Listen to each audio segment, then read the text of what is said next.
அனைவருக்கும் வணக்கம். இன்றைக்கு முட்டை போடாமல் பேரிச்சம்பழம் கேக் செய்வோம் பாருங்கள். முதலில் 6 தேயிலை பேக்கெட் எடுத்து 200 கிராம் கொட்டை இல்லாத பேரிச்சம்பழம் போட்டு பேரிச்சம்பழம் மூழ்கும் அளவு சுடுதண்ணி விட்டு மூடி விடுங்கள்.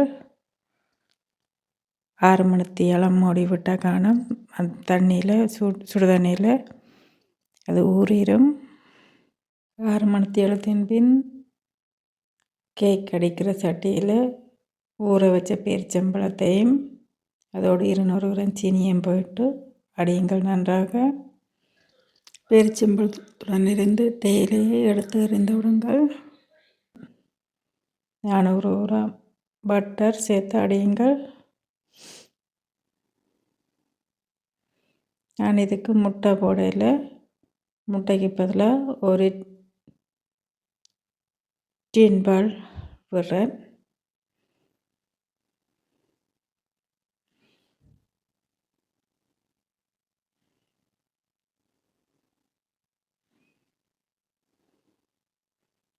ஒன்றரை தேக்கரண்டி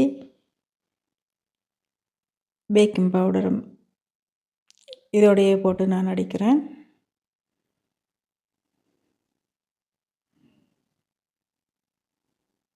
இரண்டு கரண்டி வனிலா சுகரும் சேர்த்துக்கொள்ளுங்கள்.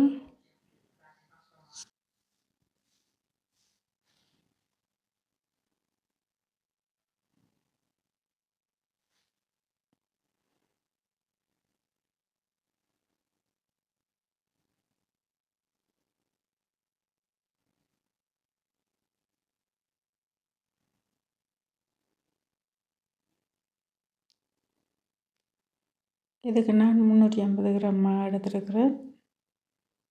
மாவையும் போட்டு நன்றாக கிளறுங்கள்.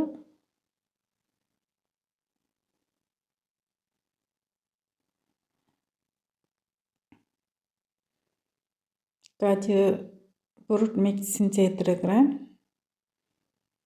நன்றாக கலக்கி விடுங்கள். கலக்கி விட்டுட்டு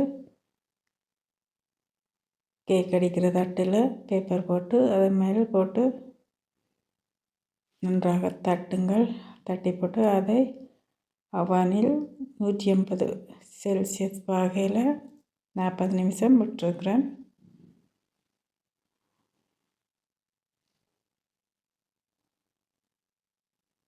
கேக்கை குத்தி பார்த்துடுங்கள். ஒட்டாமல் இருந்தால் கேக் அவிழ்ந்து விட்டதுன்ற அர்த்தம். இப்போ கேக் ரெடி, சாப்பிட ரெடி. நீங்கள்